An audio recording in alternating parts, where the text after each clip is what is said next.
Global skill development mission में आपका स्वागत है।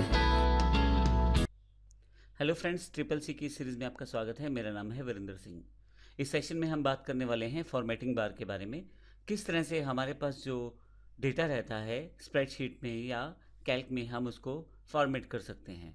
फॉर्मेट इसलिए भी इम्पोर्टेंट है जब आप कार्य करते हैं डिफरेंट तरह के नंबर फॉर्मेट से, टेक्स्ट फॉर्मेट से या डेट फॉर्मेट से, तो आप अगर उसको प्रॉपरली फॉर्मेट नहीं करेंगे तो आपका आंसर भी ठीक नहीं आ सकता।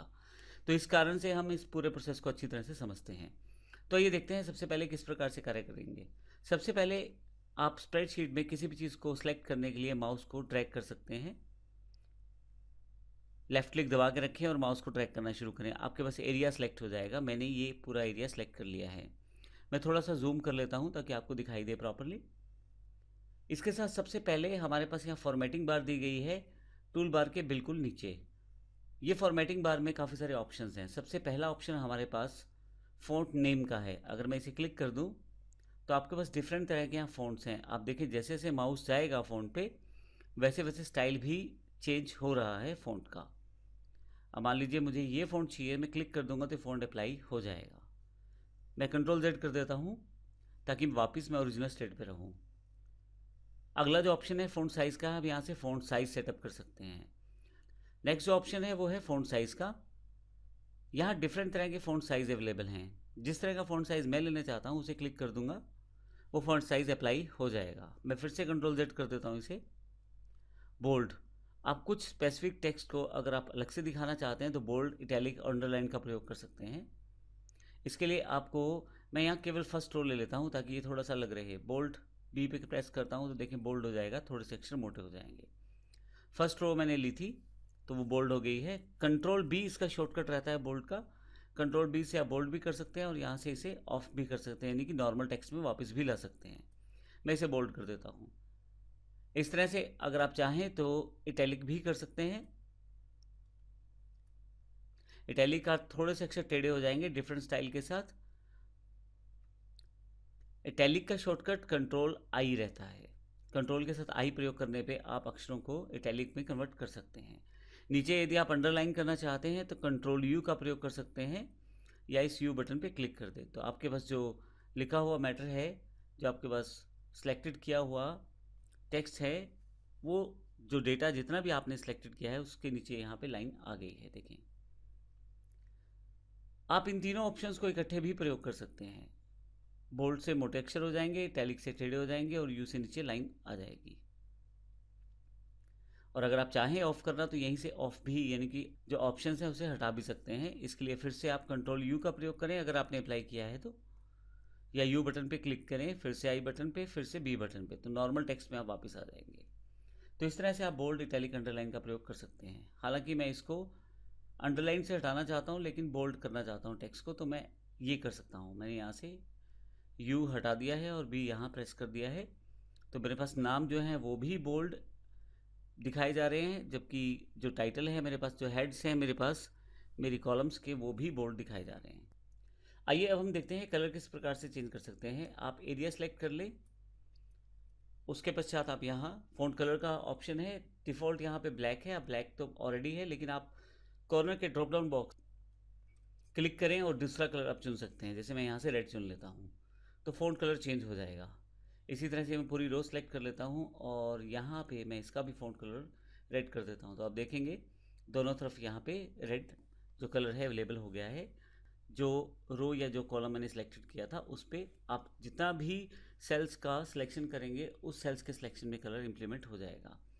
आपके पास यहाँ पे बैकग्राउंड कलर का ऑप्शन भी है। मैं यहाँ से नाम को सिलेक्ट कर लेता हूँ और कॉर्नर के बैकग्राउंड कलर से मैं कोई भी कलर ले लेता हूँ जो मैंने यहाँ भरना चाहता हूँ, मैंने भर दिया है। इस तरह से इन सेल्स को मैं सिलेक्ट कर लेता हूँ ऊपर वाले और फिर से एक बैकग्राउंड कलर इनमें सेटअप कर देता हूँ। तो इस तरह से मैं कलर को भर सकता हूँ।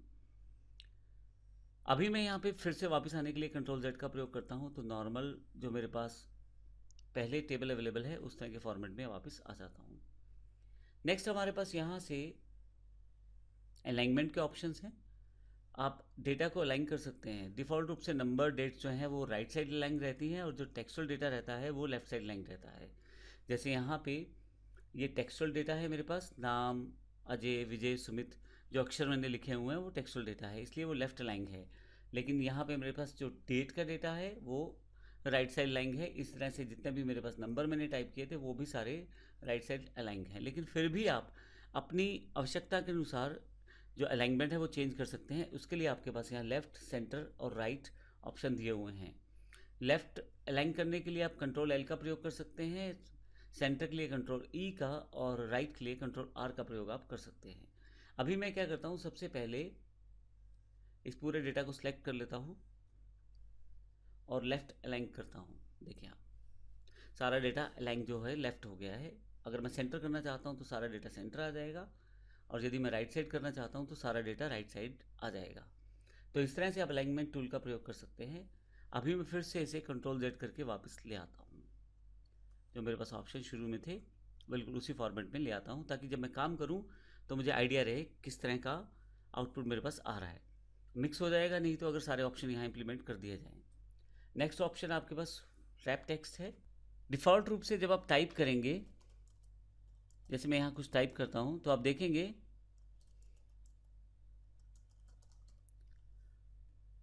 कि ये जो टेक्स्ट डेटा है वो अगले कॉलम्स में भी जा रहा है। जैसे मैंने यहाँ टाइप करना शुरू किया था B11 से, लेकिन वो अगले सेल्स में भी ट्रांसफ़र होता जा रहा है, लेकिन मैं ऐसा नहीं चाहता। तो ऐसे केस में मेरे पास जो ऑप्शन है वो रैप टेक्स्ट का ऑप्शन है। रैप टेक्स्ट से खुद ही स्प्रेडशीट जो है आपके डेटा को या एंटर की गई वैल्यूज़ को उसी सेल में रखने की कोशिश करेगी। मैं क्लिक कर देता हूँ, देखें इस तरह से। तो अब आपके पास कुछ भी आप टाइप करें, मैं दोबारा यहाँ डबल क्लिक करता हूँ इसको एडिट मोड में लाने के लिए, और मैं यहाँ पे फिर से कुछ ऐड करता हूँ। तो आप देखें कि वो आगे के कॉलम्स या आगे के सेल्स में नहीं ट्रांसफ़र हो रहा डेटा, वो उसी सेल में ही एडजस्ट करने की कोशिश कर रहा है। ये रैप टेक्स्ट ऑप्शन रहता है। मैं अगर एंटर कर दूँ तो फाइनली मेरे पास सेल का साइज़ बड़ा हो जाएगा अकॉर्डिंग टू एंटर डेटा और या वैल्यू, लेकिन जो बाकी दूसरे सेल्स में वो डेटा ट्रांसफ़र नहीं होगा। अगर मैं इसे ऑफ कर दूँ यहाँ से ऑप्शन, तो फिर पहले जैसा ऑप्शन यहाँ पे आ जाएगा। अभी मैं इसे डिलीट कर देता हूँ। नेक्स्ट ऑप्शन हमारे पास है मर्ज एंड सेंटर सेल्स। इसके लिए सबसे पहले मैं यहाँ पे एक रो ऊपर की तरफ ले लेता हूँ। मान लीजिए मुझे यहाँ पे लिखना है क्लास 10 डेटा। तो अगर मैं यहाँ टाइप करना शुरू करता हूँ क्लास 10 डेटा ऑफ ईयर 2020। अब प्रॉब्लम ये है कि ये थोड़ा सा और लग रहा है लिखा हुआ, क्यों ना मैं इसे एक पूरी रो में सेटअप करके लिख दूँ। तो आपके पास अगर बहुत सारे सेल्स हैं और अगर आप उनको इकट्ठा करके एक बड़ा सेल बनाना चाहते हैं और जो डेटा आपने टाइप किया है उसे सेंटर में रखना चाहते हैं, तो सबसे बेहतर कमांड आपके पास मर्ज एंड सेंटर सेल्स है। ये दोनों काम एक साथ करेगी। आप छोटे छोटे खानों को मिला के एक बड़ा खाना बना सकते हैं, अर्थात मर्ज करके एक ही सेल में या रो में कन्वर्ट कर सकते हैं, और फिर उसके पश्चात ये ऑटोमेटिकली आपके कंटेंट को सेंटर भी कर देगा। ये देखें मैंने क्लिक किया है, मेरे पास जो मैंने लिखा हुआ था क्लास 10 डेटा ऑफ ईयर 2020 वो सेंटर में आ गया है, और जितने भी सेल्स थे वो सब हट गए हैं और एक बड़ा सा मुझे वहाँ पे लाइन दिखाई दे रही है।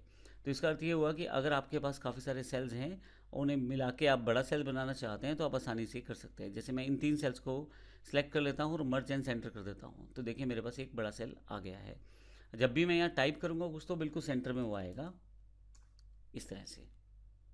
तो इस तरह से आप मर्ज एंड सेंटर का प्रयोग कर सकते हैं। अभी मैं फिर से कंट्रोल जेड कर देता हूँ यहाँ पे। तो इस सेक्शन में हमने बेसिक कमांड्स की जानकारी ली है, जिसमें font section, bold, italic, underline, colours, alignment, wrap text और साथ में हमने मर्ज एंड सेंटर की जानकारी ली है। अगले सेशन में हम बात करेंगे फर्दर इसी स्टैंडर्ड टूल बार के अदर ऑप्शंस के बारे में। धन्यवाद।